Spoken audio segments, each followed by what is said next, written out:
అసలు విజయవాడకి ఇంత వరద రావడా కారణం ఏంటి? ప్రభుత్వం ఒక మాట చెప్తోంది, ప్రజలు ఇంచుమించు అదే చెప్తున్నారు అనుకోండి. జగన్మోహన్ రెడ్డి ఒక మాట చెప్తున్నారు. ఈ మొత్తంగా ఒకవైపు కృష్ణానది, ఇంకొక వైపు నుంచి బుడమేరు, ఈ రెండింటికి కృష్ణానది జీవనది, మహానది, దానికి వచ్చిన వరద మామూలు వరద కాదు. బుడమేరు అనేది అవడానికి ఒక వాగు లాంటిది అయినా కూడా అది ఒక్కొక్కసారి దాని తీవ్రత చాలా ఎక్కువ ఉంటుంది, చాలా ఎక్కువ ఫ్లడ్ వస్తుంది, చాలా స్పీడ్గా వస్తుంది. బుడమేరుకున్న ప్రత్యేకత ఏంటంటే స్పీడ్, ఊహించినంత వేగంగా అది వచ్చేస్తుంది ఎగువన పడిన వర్షాలతో.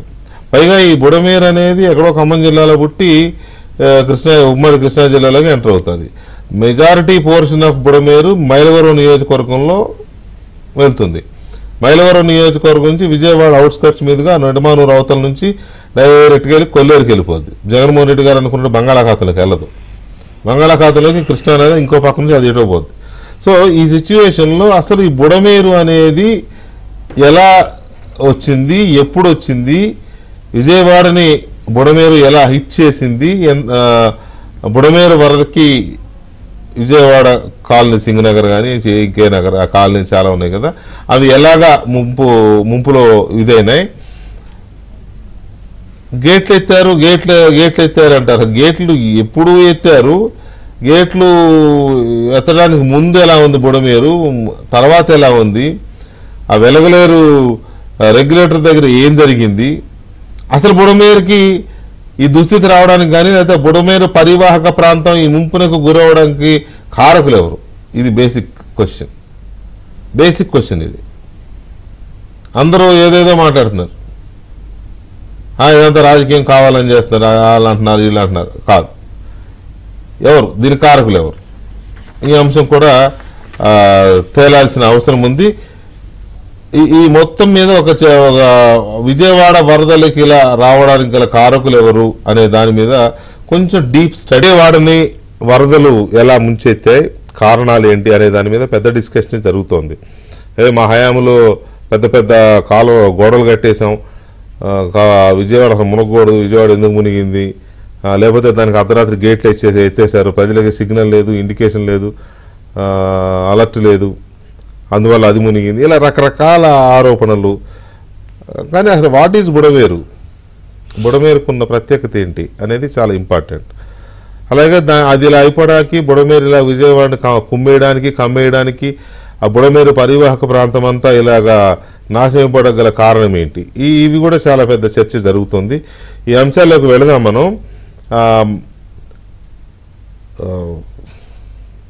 ఏ కాన్స్టిట్యూన్సీ అది? తిరువూరు టీడీపీ శాసనసభ్యులు కొలుకుపూడి శ్రీనివాస్ గారు కూడా మనతో జాయిన్ అయ్యారు. ఆయన ఇవాళ ఒక వీడియో రిలీజ్ చేశారు, very interesting and very informative also. అది చిన్న విషయం కాదు, ఎంత ఉందా దీని అనేది నిజంగానే నేనైతే షాక్ అయ్యా అది చూడగానే. ఒకసారి ఆ వీడియో చూసిన తర్వాత ఆయనే మనకు డిబేట్ కూడా ఉన్నారు, మాట్లాడదాం. ఒకసారి ఆ వీడియో ప్లే చేయండి. ఇది బుడమేరు డైవర్షన్ ప్రాజెక్టు 1956 ఏప్రిల్ 11వ తారీఖున అప్పుడు పిసిసి అధ్యక్షుడిగా ఉన్న పార్లమెంట్ సభ్యులు అల్లూరి సత్యనారాయణరాజు గారు దీనికి శంకుస్థాపన చేశారు. బుడమేరు డైవర్షన్ ప్రాజెక్ట్ వాస్తవానికి బుడమేరు నుండి రైతులకి ఎలాంటి నష్టం జరగకుండా అదే సమయంలో మెట్ట కృష్ణా ప్రాంతంలో, అంటే పశ్చిమ కృష్ణా జిల్లాలో ప్రధానంగా జగ్గైపేట, నందిగామ, తిరువూరు, నూజివీడు నియోజకవర్గాలు ఉంటాయి, మైలవరం, ఈ 5 నియోజకవర్గాలు ఉంటాయి. వీటిని మెట్ట కృష్ణ అంటారు. అదే దిగువనున్న కృష్ణా జిల్లా డెల్టా. కానీ ఈ మెట్ట కృష్ణాకి నీళ్లు లేకపోవటం వల్ల ఒక నీటి పారుదల ఒక ప్రాజెక్టుని, ఒక మల్టీపర్పస్ సాగునీటి కోసం, తాగునీటి కోసం ఒక ప్రాజెక్టుని రూపొందించడానికి 1956 నాటికే ఇక్కడ పైన చూడండి ఆ కనిపించే ఆ కొండల ప్రాంతం అది గణపవరం. ఆ కొండల ప్రాంతం గణపవరం, మైలవరం నియోజకవర్గం. ఆ గణపవరం కొండల దగ్గర నుంచి ఇటు మైలవరం దగ్గర అనంతవరం అనే కొండలు ఉన్నాయి. అనంతారం 5 కిలోమీటర్ల పరిధి. ఈ కొండల మధ్య ఒక రిజర్వాయర్ ని రూపకల్పన చేసి ఇప్పుడు ప్రకాశం జిల్లా ప్రకాశం బ్యారేజ్ దగ్గర ఏ రిజర్వాయర్ అయితే ఉందో దానికి దాదాపు 10 రెట్లు నీరు నిల్వ చేయగల సామర్థ్యంతో ఒక రిజర్వాయర్ కి రూపకల్పన చేస్తే అప్పట్లో ఆ గణపవరం ప్రాంతం జమీందారు అయినటువంటి బొల్లారెడ్డి కోటిరెడ్డి ఆ బొల్లారెడ్డి కోటిరెడ్డి కొడుకు బొల్లారెడ్డి వెంకటేశ్వర రెడ్డి వాళ్ళకి నీలం సంజీవ్ రెడ్డి గారి దగ్గర ఉన్న పలుకుబడిని ఉపయోగించి ఆ రోజు ఆ రిజర్వాయర్ రూపకల్పన జరగకుండా నిర్మాణం జరగకుండా అడ్డుకున్నారు. మరి ఆ బొల్లారెడ్డి కోటిరెడ్డి మైలవరం జమీందారు ఆ గణపవరం జమీందారు ఆయన కొడుకు బొల్లారెడ్డి వెంకటేశ్వర రెడ్డి. ఆ బొల్లారెడ్డి వెంకటేశ్వర రెడ్డి ఎవరంటే వైఎస్ రాజారెడ్డి వియంకుడు. వైఎస్ రాజారెడ్డి కూతురైన అంటే వైఎస్ రాజశేఖర రెడ్డి సోదరైన విమలారెడ్డి భర్త కుటుంబం అది. బొల్లారెడ్డి వెంకటేశ్వర రెడ్డి విమలారెడ్డి మామగారు.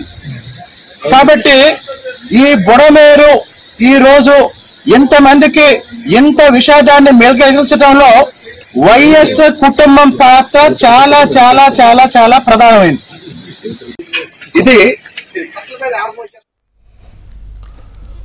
రైట్. అది బుడమేరులో వైఎస్ఆర్ కుటుంబం యొక్క పాత్ర ఏంటనేది ఛేదించిన కొలుకుపూడి గారు ఛేదించిన information. Yeah, definitely it is very interesting కదా. ఇది కొన్ని చరిత్రలో మరుగున పడిపోతా ఇది మొత్తం మీద తీగ లాగారు, బుడమేరు డొంకని కదిలించారు. శ్రీనివాసరావు గారు, ఏంటి అసలు ఇది ఎట్లా మీకు తగిలింది? తీగ ఎట్లా తగిలింది? ఆ డొంక ఎక్కడ కదిలింది? ఏంటి ఇంకా ఏమైనా ఉన్నాయా దీనికి సంబంధించిన విశేషాలు? అందరికీ నమస్కారం అండి. నమస్తే అండి. ఈ వరద సహాయక కార్యక్రమాల్లో భాగంగా గత 4 రోజులుగా నాకు విజయవాడ రూరల్ మండలంలో అంబాపురం అనే గ్రామంలో నాకు పార్టీ డ్యూటీ వేసిందండి. కాబట్టి ఈ అంబాపురం వెళ్లే క్రమంలో అసలు మొదటి 2 రోజులైతే అంబాపురానికి వెళ్ళలేక ఆ చుట్టుపక్కల కండ్రిక, సింగనగర్, పాయకాపురం రోడ్ల మీదే నడులోతు నీళ్ళల్లో తిరుగుతూ అక్కడ ఉన్న వాళ్ళకి రకరకాలుగా సహాయం చేయటం జరిగింది. సరే, ఈ రోజు కూడా ఆ అంబాపురం వెళ్లే క్రమంలో ఆ అంబాపురం అనే గ్రామాన్ని నీళ్లు దాదాపుగా ఈ 5-6 రోజులుగా చుట్టుముట్టి అసలు ఆ గ్రామం వెళ్ళటమే పెద్ద టాస్క్ అయిపోయింది అందరికి, కనెక్టివిటీ లేక.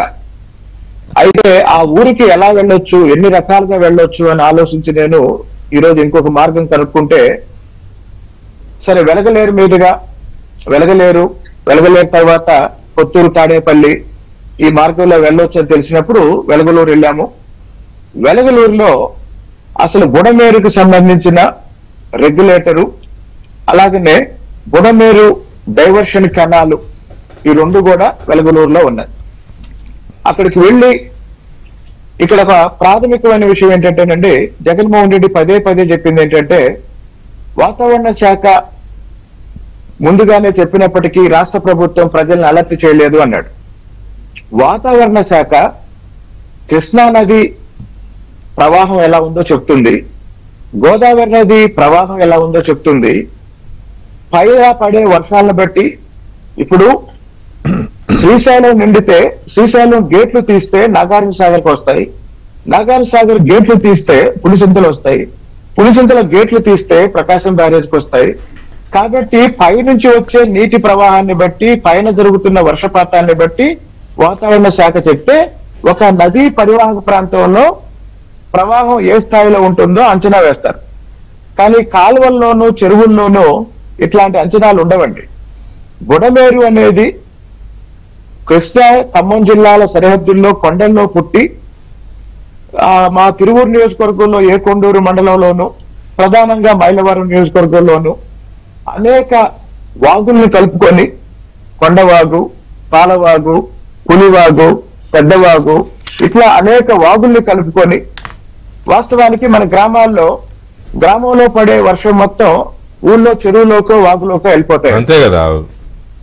కాబట్టి ఇప్పుడు మా తిరువూరు నియోజకవర్గంలోనే దాదాపు 33 చెరువులు ఉన్నాయి. కాబట్టి ఈ వర్షాకాలంలో చెరువులన్నీ నిండిపోయినప్పుడు ఆ చెరువు కట్టలు ఎంత పటిష్టంగా ఉంటాయనే దాన్ని బట్టి ఆ కట్టలు నిలబడతాయి. చెరువులు తెగితే ఆ నీళ్లు ఎటుపోతాయి అనేది ఎవరు చెప్పలేరు. అలాగనే ఆ చెరువులు కట్టలు తెగి ఆ చెరువులు మళ్లీ సమీపంలో ఉన్న బుడమేరులోకి వచ్చేసి ఆ బుడమేరులో ప్రవాహం పెరిగితే అది ఏ స్థాయికి వెళ్తుంది అనేది ఎవరు అంచనా వేయలేరు. చెరువుల దగ్గర కాలువల దగ్గర ఇట్లాంటి బుడమేరు ఒడ్డున ఉండే రైతులు కూడా ఒక అర్ధగంట వ్యవధిలోనే ఒక అర్ధగంటకి ముందు అక్కడ ఉన్న రైతులు కూడా ఆ రోజు అంత ప్రవాహం వస్తుందని ఊహించలేకపోయారు. It's okay.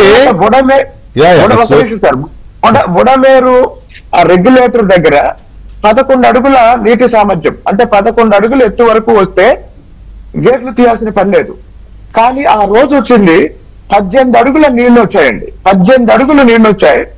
రెండవది కృష్ణా నది ప్రవాహం తక్కువ ఉండి బుడమేరు నుంచి వదిలితే ఆ బుడమేరు నీళ్లు కృష్ణా నదిలో కలిసిపోతాయి.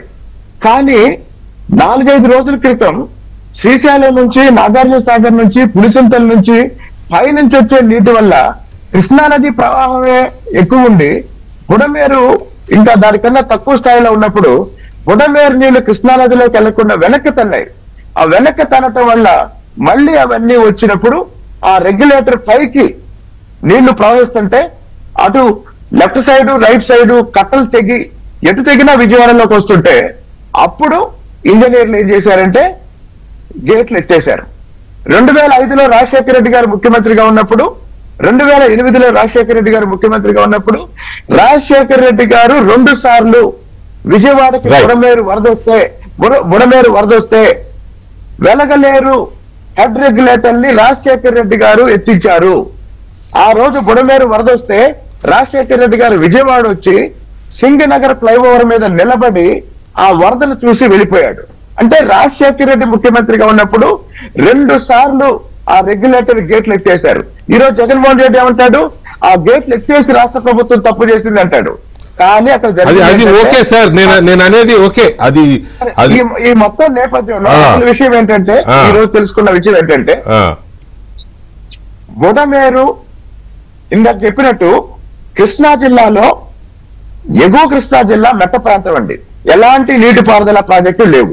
కాబట్టి జగ్గైపేటకి, మైలవరానికి, నందిగామకి, తిరువూరుకి, నూజివీడికి 5 నియోజకవర్గాలకి తాగునీరు సాగునీరు వచ్చే విధంగా ఆ ప్రాంతానికి, అలాగనే ఖమ్మంలో కూడా ఇంకొంచెం మా సమీప ప్రాంతానికి వచ్చే విధంగా 1956 నాటికే అంటే నీలం సంజీవ్ రెడ్డి గారు ఆంధ్రప్రదేశ్ ముఖ్యమంత్రి అయిన నాటికే ఒక ప్రణాళిక రూపొందించబడితే ఇప్పుడు మైలవరం నియోజకవర్గంలో ఉన్న గణపవరం అనే ఊరు దగ్గర ఆ రిజర్వాయర్ ని ప్లాన్ చేసినప్పుడు ఆ గణపవరం జమీందారు బొల్లారెడ్డి కోటిరెడ్డి, ఆ కోటిరెడ్డి కొడుకు బొల్లారెడ్డి వెంకటేశ్వర రెడ్డి, ఆ బొల్లారెడ్డి వెంకటేశ్వర రెడ్డి కొడుక్కే వైఎస్ రాజారెడ్డి కూతురు విమలారెడ్డిని ఇచ్చారు.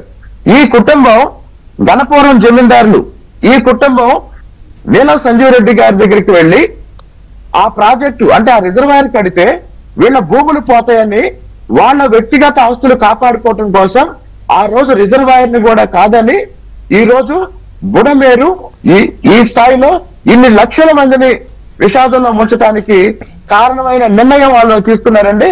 కాబట్టి నేను చెప్పింది ఏంటంటే జగన్మోహన్ రెడ్డి, రాజశేఖర్ రెడ్డి, రాజారెడ్డి వీళ్ళు ముగ్గురు కూడా ఈ రోజు బుడమేరు విషాదంలో ఒక చారిత్రాత్మక దోషులుగా వీళ్ళు నిలబడాలనేది నా అభిప్రాయం. Right, okay. అయితే ఈ బుడమేరుకు సంబంధించి జగన్మోహన్ రెడ్డి గారు కానీ, ఆయన మీడియా కానీ, లేకపోతే ఆయన అనుకూల మీడియా కానీ, ఆయన పెంచి పోషించిన మీడియా కానీ ఒక రకమైన ప్రచారం చేస్తోంది. గేట్లు ఎత్తేశారు, లేకపోతే చంద్రబాబు నాయుడు ఇల్లు కాపాడుకోవడానికి బుడమేరు గేట్లు ఎత్తేశారు, ఇవన్నీ ప్రచారం చేయడం, మాట్లాడడం జరుగుతోంది. దానికి సంబంధించి ఇవాళ మైలవరం శాసనసభ్యులు వసంత కృష్ణప్రసాద్ గారు ఒక వీడియో రిలీజ్ చేశారు. అదేంటి అంటే 31వ తేదీన, ఈ నెల ఆగస్టు 31వ తేదీనే బుడమేరు వెలగలేరు రెగ్యులేటర్ గేట్లు ఏవైతే ఉంటాయో వాటి పైనుంచి ఆల్రెడీ అప్పటికే పొంగి ప్రవహిస్తోంది. గేట్లు తీయలా ఇంకా అప్పటికి తీయక ముందే పైనుంచి గేట్లు తీయక ముందే రెగ్యులేటర్ పైనుంచి గేట్ల మీద నుంచి పొంగి ప్రవహిస్తోంది.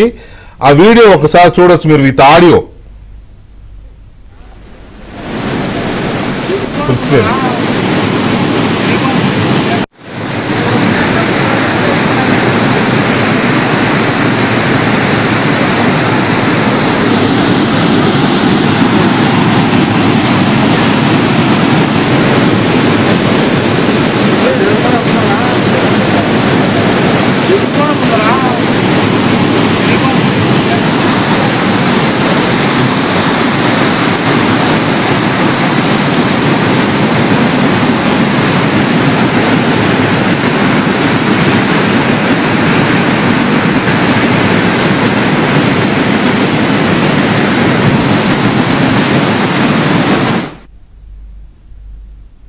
సో 31వ తేదీ ఆగస్టు 31వ తేదీనే ఇంత వరద వచ్చి వెలగలేరు రెగ్యులేటరీ పైనుంచి గేట్ల పైనుంచి బుడమేరు పొంగి ప్రవహిస్తుంటే అదేదో గేట్లు తీయలేదు, గేట్లు అప్పుడు తీయకుండా తర్వాత రాత్రికి రాత్రి తీసేసేసరికి ఊరి మీద పడిపోయింది అని చెప్పి చేసిన ప్రచారం అది ఎలా నమ్మాలి? ప్రజలు ఎందుకు నమ్మాలి?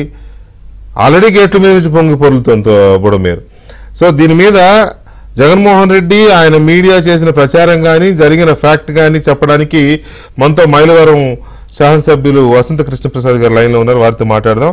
ఎమ్మెల్యే గారు నమస్తే అండి. నమస్తే అండి వెంకటకృష్ణ గారు. ఎమ్మెల్యే గారు ఈ బుడమేరుకు సంబంధించి నమస్కారం అండి. అక్కడ ఎవరెవరున్నారో నేను ఆర్టీలో జాయిన్ అయ్యా కానీ నాకు అక్కడ ఎవరున్నారో కూడా తెలియదు. అందరికీ నమస్కారం అండి. ఓకే ఓకే అందరు మీ వాళ్ళే ఇద్దరు ఉన్నారు, విక్రమ్ గారు ఉన్నారు, నేనున్నాను, పర్లేదు. ఇప్పుడు 31వ తేదీన ఇంత ఫ్లడ్ వచ్చి దాని మించి వెళ్తే జగన్మోహన్ రెడ్డి గారు కానీ వారి మీడియా కానీ చేస్తున్న ప్రచారం ఏంటి? అక్కడ ఫ్యాక్ట్ ఏంటి? అత్యంత దుర్మార్గకరమైనటువంటి మాటలు మాట్లాడారండి జగన్మోహన్ రెడ్డి గారు. ఆయనకు మొత్తం సమస్తం తప్పుడు సమాచారాన్ని బేస్ చేసుకొని ఆయన తప్పుడు మాటలన్నీ మాట్లాడారు.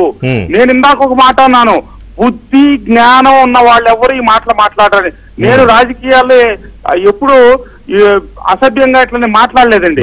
కానీ మొదటిసారి నేను చెప్తా ఉన్నాను. ఎందుకు అంటే ఈ బుడమేరు ఇప్పుడు గేట్లు కావాలన్నట్టు ఎత్తారు. ఇటు విజయవాడని చంద్రబాబు నాయుడు గారు ఇల్లు కాపాడడం కోసం ఎత్తారని జగన్మోహన్ రెడ్డి గారు మాట్లాడారండి. మరి అట్లా అయినప్పుడు అక్కడ గండ్లు పడి ఎందుకు తెగినాయి? కరెక్ట్. ఇప్పుడు నీళ్లు మొత్తం అటు లేకుంటే ఇటు గండ్లు పడేవి కావు కదా. అవును.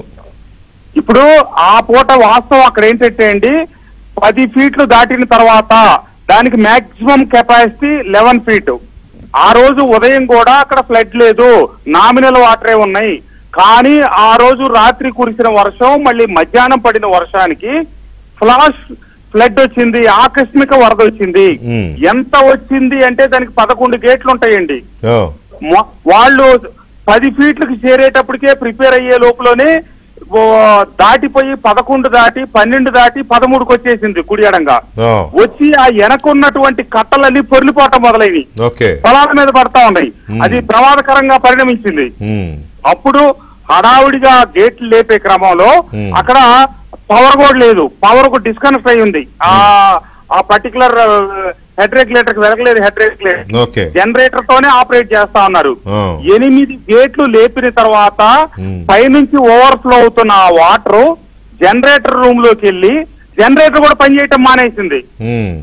అప్పుడు నాకు హడావుడిగా అక్కడి నుంచి ఆ ఏఈ నాకు ఫోన్ చేశాడు, సార్ ఇప్పుడు అర్జెంట్ గా కనుక మీరు మనుషుల్ని పంపించకపోతే ఈ హెడ్ రెగ్యులేటర్ కూడా కొట్టుకుపోయేటట్టుంది సార్, వరద మా చేతికి మా వల్ల కాని పరిస్థితిలో ఉంది, మీరు మనుషుల్ని పంపించండి అంటే నేను మా పక్కనే ఉన్న వెలగలేరు గ్రామం పక్కన కందులపాడు వీళ్ళకి ఫోన్లు చేసి మీరు యుద్ధ ప్రాతిపదికన ఎట్టున్నోళ్ళు అట్లా పరిగెత్తండి అంటే నేను మనుషులు పంపించాను 30 మందిని.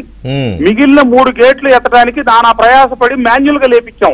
ఆ గేట్లు ఎత్తినా ఎత్తకపోయినా రెండు ఒకటే, ఎత్తినా ఎత్తకపోయినా ఒకటే. ఎందుకంటే ఎత్తకపోయినా 11 ఫీట్లకే మాక్సిమం హైట్, కానీ నీళ్ళు అక్కడ దాదాపుగా 14.5-15 ఫీట్లకి చేరిపోయినాయి. పైనుంచి పొంగి పొర్లుతున్నాయి నీళ్లు. ఇక అక్కడికి మన కిందకి 15-20 ఏళ్ళు దాటిన తర్వాత పిడిసి బుడమేరు డైవర్షన్ ఛానల్ 3 చోట్ల గండిపడిపోయింది.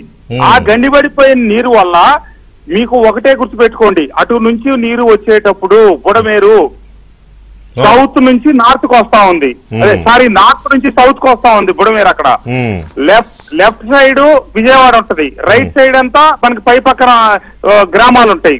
లెఫ్ట్ ఎక్కడ తెగినా కూడా మీకు నేషనల్ హైవే విజయవాడకు లోపల ఎక్కడ దిగినా వాటర్ అంతా ప్రతి చుక్క విజయవాడ వెళ్తది.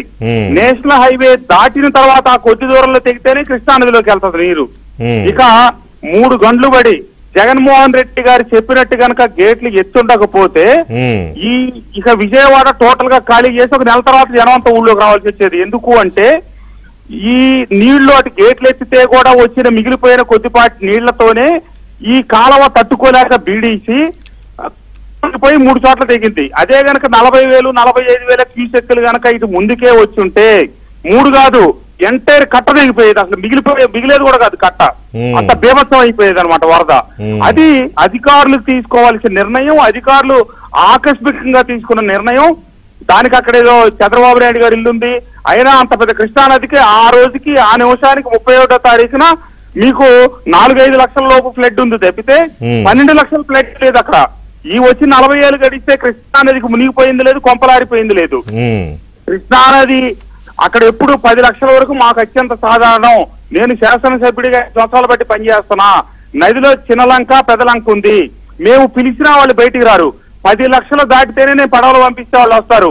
ప్రాదేశికంగా గుంటూరు జిల్లాకు చెందిన వాళ్ళకి రాకపోకలకి మా ఇబ్రహీంపట్నం రావాల్సిందే. 2019లో నేను శాసనసభ్యుడిని అయినప్పుడు కొత్తలో తొలినాళ్ళలో కూడా ఇలాగే వరద వచ్చింది, వాళ్ళందరిని తీసుకొచ్చారు. చివరిసారిగా 2012లో గేట్లు ఎత్తినప్పుడు అప్పుడు వచ్చిన ఫ్లడ్ 25,000 క్యూసెక్కులు, కానీ ఇప్పుడు వచ్చిన వరద 40,000 క్యూసెక్కులు. 2019లో ఒకసారి బుడమేరుకి ఈ పరిస్థితి వచ్చింది. నేను శాసనసభ్యుడు అయ్యాక నేను కాలువ కట్ట మీదకి రెగ్యులేటర్ దగ్గరికి వెళ్ళాను. ఆ రోజు పడిన వర్షం 10 సెంటీమీటర్లు ఎగ్జాక్ట్ దగ్గర నేను నిలబడ్డా. నేనుండే ఆపి కంట్రోల్ చేసుకున్నాం. అప్పుడు 11 ఫీట్లకు వచ్చినాయి ఈ నీళ్లు, కానీ పైన వర్షం ఆగిపోయింది. ఇక తర్వాత రోజు పడలా, వారం రోజులు 10 రోజులు పడలా, 2 రోజుల్లో వర్షం. ఈ రోజు జరిగిందంత ఒక్క మైలవరం ఆ చుట్టుపక్కలే 21 సెంటీమీటర్లు పడింది. పైకి వెళ్ళిన తర్వాత 30 సెంటీమీటర్లు పడింది, 38 సెంటీమీటర్లు పడింది 24 గంటల్లో. విపరీతంగా కుంభవృష్టి కురిసింది. అది మానవ మాతృలు కంట్రోల్ చేసే కాదు, మానవ తప్పిదం లేదు అక్కడ, ప్రకృతి వైపరీత్యం అది. దాన్ని ఏమాత్రం అర్థం చేసుకొని జగన్మోహన్ రెడ్డి గారు బుడమేరు వాగుకి నదికి తేడా తెలియకుండా ఎవరో రాసిచ్చిన 4 ముక్కలు తీసుకొని చదివేసి ఆ సాక్షి ఛానల్ ఈ భారతదేశంలో ఆంధ్రప్రదేశ్ కు పట్టిన శని దరిద్రం. ఎందుకంటే ఆ డిఈ ఏం చెప్పాడో కూడా వాళ్ళు చూపించిన సాక్షి చూపించా, అతను ఒక్క తప్పు చెప్పలా. ఇంత 15,000 క్యూసెక్కులు దాటితే ముందుకెళ్ళవు, ఇది లేపాల్సిందే, ఇటు వెళ్లాల్సిందే. శనివారం ఉదయం చూస్తే కూడా 2,000 క్యూసెక్కులే ఉన్నాయి, మా కళ్ళెదిటే ఆకస్మికంగా వచ్చి పడింది అని అతను చెప్తా ఉంటే కావాలని ఉద్దేశపూర్వకంగా లేపారు, అది చేశారు, ఇది చేశారు. ఎన్ని తప్పుడు మాటలు, అబద్ధపు మాటలండి. వాస్తవంగా అక్కడ తప్పదు, అనివార్యమైన స్థితి వచ్చింది అది. రైట్ ఎమ్మెల్యే గారు, థ్యాంక్ యూ వెరీ మచ్ అండి. అది యాక్చువల్ ఫ్యాక్ట్ ఏంటంటే స్థానిక ఎమ్మెల్యేగా వసంత కృష్ణప్రసాద్ గారు చెప్తున్న ఇది ఆల్రెడీ అది గేట్లను మించి ప్రవహిస్తోంది. నైటు అది గేట్లు ఉన్నా ఒకటే లేకపోయినా ఒకటి అలా వెళ్ళిపోతుంది. కాబట్టి కొంత గేట్లు తీస్తేనైనా ఇంకొంచెం స్పీడ్గా రిసీట్ అవుద్ది అనేది తీసి ఉండాలి. దానికి చిలవలు పలవలు చేసి లేని ఉన్నాయి కలిపేసి ఏదో జరిగిపోయింది అనేది ఒక బ్యాడ్ ఇంప్రెషన్ ఇచ్చే ప్రయత్నం చేస్తున్నారు. అసలు దీంతో పాటు ఇప్పుడు నేను 2 ఎస్టాబ్లిష్ చేసే ప్రయత్నం చేశాను. మీ దగ్గరికి వస్తాను పట్టాభి గారు. 2 ఎస్టాబ్లిష్ చేసే ప్రయత్నం చేశాను. ఒకటి, అసలు బుడమేరు ఇలా రావడానికి గల కారణం ఎవరు అనేది మన గొలకపూడి గారు బయటపెట్టిన ఫ్యాక్ట్ ఒకటి. బుడమేరు ఈ ఫ్లడ్, ఇప్పుడు వచ్చిన ఫ్లడ్ ఇలా ఎందుకు వచ్చింది, అవతల వాళ్ళు చెప్తున్నదేంటి, జరిగిన వాస్తవం ఏంటనేది 2వది. 3వది, అసలు జగన్మోహన్ రెడ్డి ప్రభుత్వం ఏం చేసింది. ఆంధ్రప్రదేశ్ రాష్ట్రంలో దాదాపు 138 irrigation వర్క్స్ని over night okay GO ద్వారా ప్రీ క్లోజర్ చేసి వర్క్స్ అని క్యాన్సిల్ చేసింది. మీరు డాక్యుమెంట్స్ చూపించవచ్చు, ఉన్నాయి మన దగ్గర డాక్యుమెంట్స్ చూపించవచ్చు. ఆ డాక్యుమెంట్స్లో ఏంటంటే 8/7/2020 దాంట్లో క్లియర్గా ఉంటుంది, రెండో పారాగ్రాఫ్ ఉంది, ఆ కింద ఎల్లో చేస్తున్న దగ్గర here by accord approval for the closure or pre closure of 198 irrigation work agreements as under. రాష్ట్రంలో ఉన్న 198 ఇరిగేషన్ వర్క్ అగ్రిమెంట్స్ని క్లోజ్ చేస్తున్నాము, క్యాన్సిల్ చేస్తున్నాము అని జీవో ఇచ్చారు గౌరవ ఆనాటి ముఖ్యమంత్రి జగన్మోహన్ రెడ్డి గారు 2020 జూన్ 8వ తేదీన.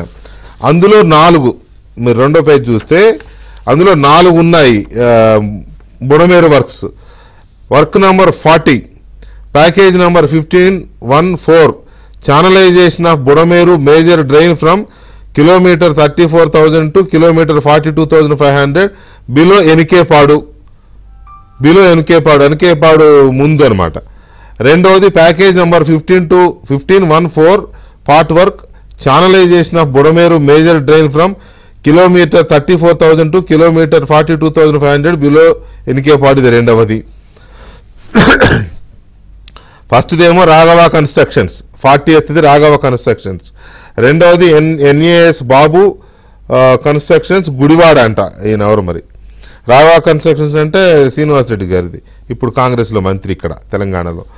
42 number 42 package number 1515 channelization of Budameru major drain from kilometre 42,500 to kilometre 50,600 below Enkepadu, ఇది మెసెస్ రాఘవ కన్స్ట్రక్షన్స్.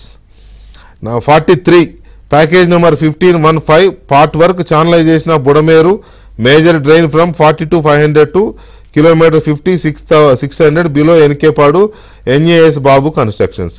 ఈ 4 వర్క్స్ని ఎందుకు క్యాన్సిల్ చేయాల్సి వచ్చింది అనేది పెద్ద క్వశ్చన్.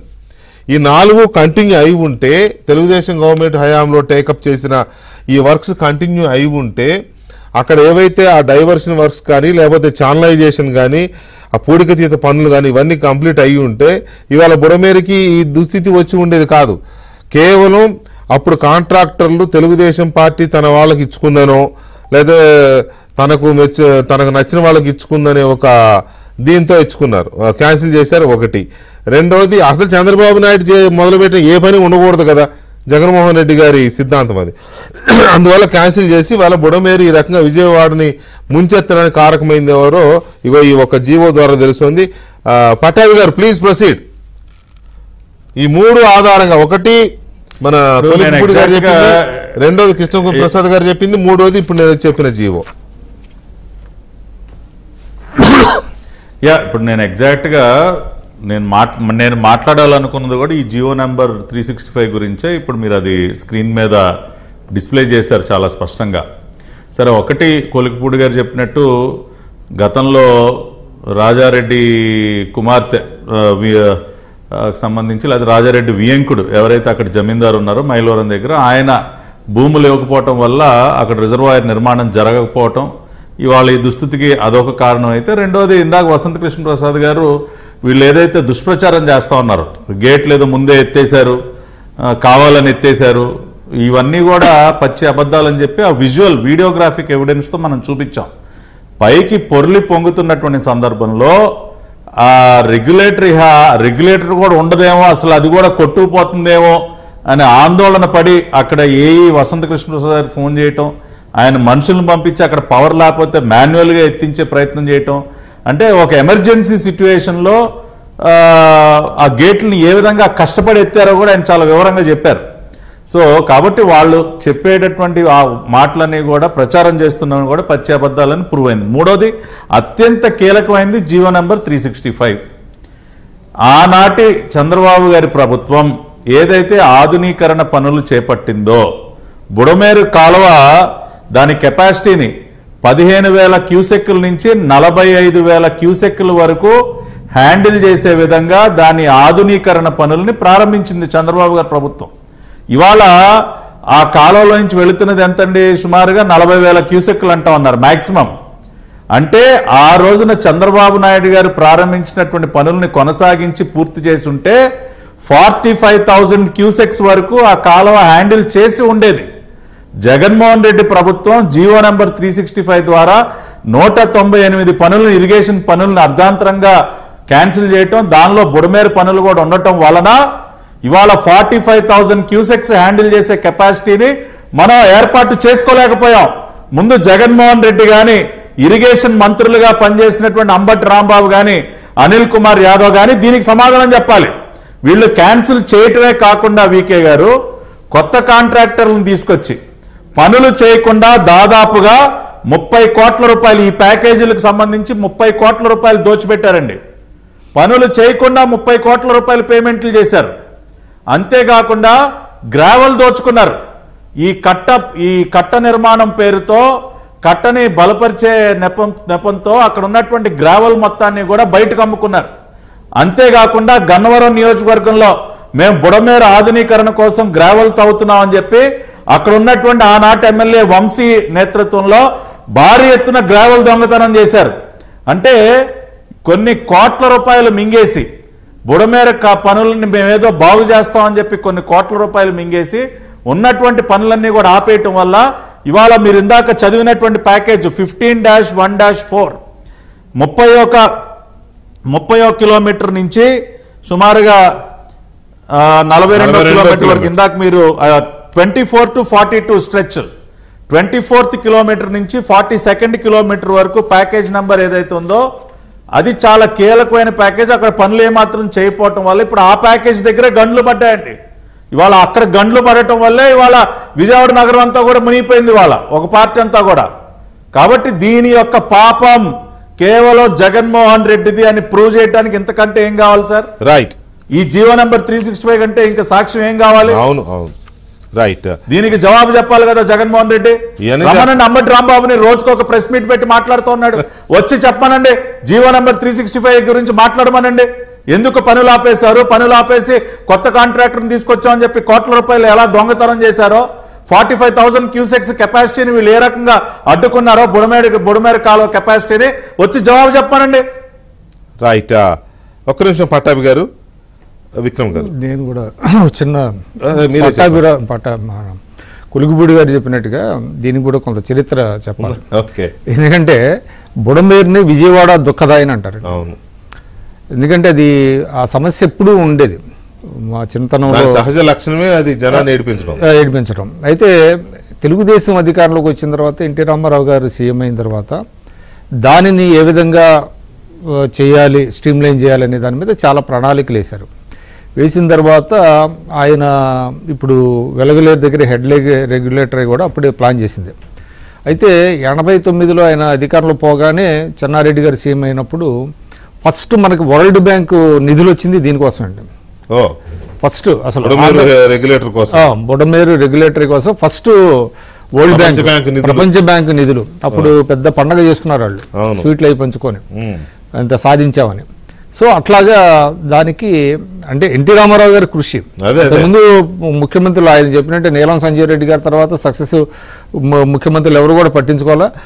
చిన్నపాటి పెద్ద వర్షాలకే మా విజయవాడలో రాజరాజేశ్వరిపేట అని ఉంటుంది, ఇప్పుడంటే సింగనగర్, ఇంకా యువతలే అక్కడ గవర్నమెంట్ ప్రెస్ ఉండేది, అక్కడి నుంచి మొత్తం మునిగిపోతూ ఉండేది బుడమేరు. అయితే తెలుగుదేశం వచ్చిన తర్వాతనే దానికి కొంత శాశ్వత పరిష్కారం కోసం ఆలోచించడం, దాని తగినటువంటి ప్రణాళికలు రూపొందించిన తర్వాత గవర్నమెంట్ మారింది, వాళ్ళు దీంట్లో వచ్చారు. ఇప్పుడు మొన్న మీరు చెప్పినట్టుగా ఎన్కేపాడు దగ్గర నుంచి ఒక టన్నెల్ వస్తుంది. ఆ టన్నెల్ నుంచి వెళ్ళి మళ్ళీ అక్కడి నుంచి కొల్లేరు దగ్గర కలుస్తుంది, అది 50 కిలోమీటర్లు. అక్కడ ఏంటంటే దాంట్లో పూడికి తీయలేదు వాళ్ళు కనీసం. అదే మన జగన్మోహన్ రెడ్డి గారి గవర్నమెంట్లో ఆ టన్నెల్లో మొత్తం పూడికి ఉంది, అదేవిధంగా పనులు ఆపేశారు, దానివల్ల వెనక్కి తన్నేసి అక్కడ వెళ్ళిన దీంట్లో.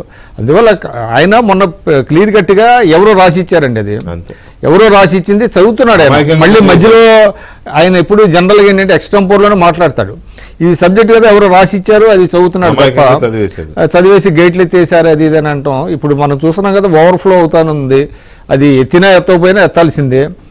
కాబట్టి అసలు ఈ పనులు ఆపేయటం అనేటువంటిది దుర్మార్గం కదా. 5 ఏళ్లలో ఎక్కడా జరగలేదు. అది ఆపే వెంటనే వేరే వాళ్ళకి చేయించారా అంటే అది లేదు. అందువల్ల ఏ విధంగా అంటే ఏదో బురద చల్లడానికి ప్రయత్నాలు జరుగుతున్నాయి.